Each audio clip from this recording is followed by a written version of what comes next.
तेरी बीवी परिवार उसकी शादी कराना चाहता है, पर नीता को अपने बॉयफ्रेंड से ही शादी करनी होती है, जिसके लिए परिवार तैयार नहीं होता। इन्हीं सब उलझनों के बीच नीता के पापा उसकी मर्जी के खिलाफ राघव और नीता की शादी करा देते हैं। शादी ਤਾਂ ਤੁਸੀਂ ਮੇਰੀ ਕਰਾ ਦਿੱਤਾ, ਹੁਣ मैं भी देख दिया ए परिवार खुश किवें रहंदा है। अपने गुस्से के चलते नीता शादी के अगले ही दिन से परिवार में सबको उल्टे जवाब देना, किसी की कोई बात ना सुनना और अपने मन मुताबिक रहना शुरू कर देती है, जिससे घर में सबको दिक्कत होती है, लेकिन नीता को कोई कुछ नहीं बोलता। एक दिन सास नीता के पास आती है। बहू की गल, तुसी किवें नाल या किसी गल से नाराज हो? तुहानू मेरी फिक्र करन दी कोई लोड़ नहीं, मैं ठीक हाँ। ऐसा बोल नीता वहां से चली जाती है, पर सास की बात उसके मन में रह जाती है।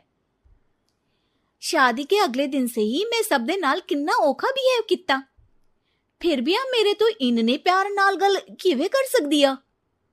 मानू नफरत करनी नहीं आउंदी, ऐस करके वो सोचती आ कि एक ना एक दिन तुहाड़ा गुस्सा भी खत्म हो जाऊगा। यह कदे नहीं हो सकता।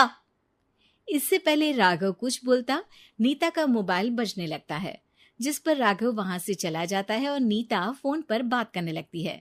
जिसके बाद अगले दिन से नीता की जैसे ही आत्मा बदल गई हो, वो बिना किसी के बोले घर के सारे काम कर देती है। उसकी ऐसी काया पलट देख राघव और उसकी माँ हैरान रह जाते हैं। बहू तबियत शबियत ता ठीक सी? तबियत छड्डो मां, मैनू लगदा इसदा दिमाग हिल गया। ए तुसी दोनों की गल करी जांदे हो? मैं ठीक आ ते मेरा दिमाग भी। बस आज रियलाइज हो गया कि मैं अपने गुस्से विच कितना प्यारा परिवार ठुकरा रही सी। नीता की बात सुनकर सब बहुत खुश होते हैं और अब नीता सास की सेवा से लेकर पति की हर बात मानने लगती है, जिसकी वजह से कुछ ही समय में घर की सारी भाग दौड़ उसके हाथों में आ जाती है। उसी के साथ सास और राघव भी हर काम के लिए नीता पर ही डिपेंड हो जाते हैं। नीता मेरा लैपटॉप किथे आ? बहू मेरी दवाइयां। अब नीता अच्छी पत्नी और सर्वगुण संपन्न बहू बन गई होती है और इसी तरह विश्वास जीतते हुए एक दिन तिजोरी की चाबियां भी उसके हाथ में आ जाती है। ऐ हुई ना गल, हुन आएगा जिंदगी विच स्वाद। तिजोरी की चाबियां हाथ में आती ही नीता एक रात सास और पति के सोते ही सारे गहने और कैश लेकर घर छोड़ अपने बॉयफ्रेंड के पास चली जाती है। रवि मैं आ गई, अब सानू कोई अलग नहीं कर सकता। ते वेख मैं सारी ज्वेलरी ते कैश भी साथ ले आई।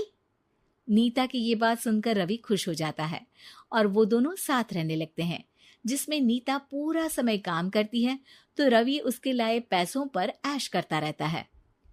मैं तेरे तो प्यार कर दिया ता करके ससुराल छड़ाई, और एक तू आ जो पैसों दे आगे कुछ भी नहीं देखदा। अपने काम तो काम रख, मेरे ते जुबान लड़ान दी जरूरत नहीं, वरना इस घर तो बाहर कर देना है। ऐ मेरा घरा तेरा ससुराल नहीं, जीवे मन किया रहली इथे रहन लाई, हाथ चला जुबान नहीं। रवि की बातें सुन नीता के सिर पर जैसे आसमान ही टूट जाता है। एक तेरे करके मैंने अपने मां पियो नाल उस भले चंगे ससुराल नु भी धोखा दिता ते तू छड्ड परे, मेरी ही गलती आ जे अखा उत्थे तेरे प्यार दा पर्दा डाल उस दिन फोन ते तेरी गल्ला विच आ गई। जे नहीं आउंदी ता आज खुशी नाल उथे ही बैठी होनी सी। ए भाषण उन्ना दियो जिससे इसका फर्क पड़े, मेरे कॉल नौटंकी नहीं। रवि वहां से चला जाता है और नीता रोती पछताती वहीं बैठ जाती है। हाय रब्बा, ए मैं की कर दिता, उस घर विच भी वापस नहीं जा सकती। एक ता घर छोड़ा, नाल चोरी भी की, कोई मेहणु माफ नहीं करूंगा। घर कैसे वापस जाए इसी डर से नीता रवि का घर छोड़ नहीं सकती। इसी तरह दिन बीतते हैं और उन्हीं के साथ हालात बद से बदतर होते जाते हैं। अब रवि पैसों और अपनी मनमानी के लिए नीता के साथ मारपीट भी शुरू कर देता है, जिससे परेशान होकर एक दिन नीता उसे छोड़ अपने ससुराल वापस आ जाती है। जिसे वहां देख राघव गुस्से से लाल हो जाता है। हुन थे की लेना या हमारी जिंदगी के साथ घर ता तू पहले ही बर्बाद कर गई सी। जान दिया, मेरी गलती माफी लायक नहीं। मैं कमली सी उस ढोंगी नु सच्चा प्यार दे इस सच्चे प्यार नु बोझ समझती बैठी। मैनू माफ कर दो। जे मेरी नूं रानी समझ गई आ कि उस तो गलती हुई आ, फिर किस बात का रुसना मनाना।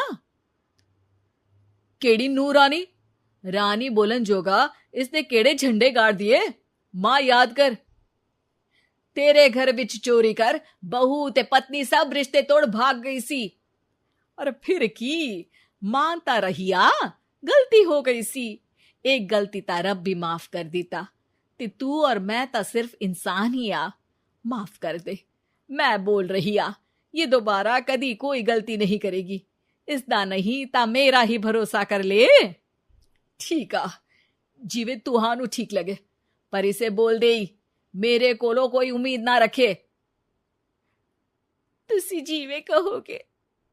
अब सास हर रोज राघव को मनाने की कोई ना कोई नई तिकड़म बताकर नीता को उसके पास भेजती रहती है, जिससे कुछ समय बाद नीता का पछतावा और कोशिशें देखकर राघव भी उसे माफ कर देता है।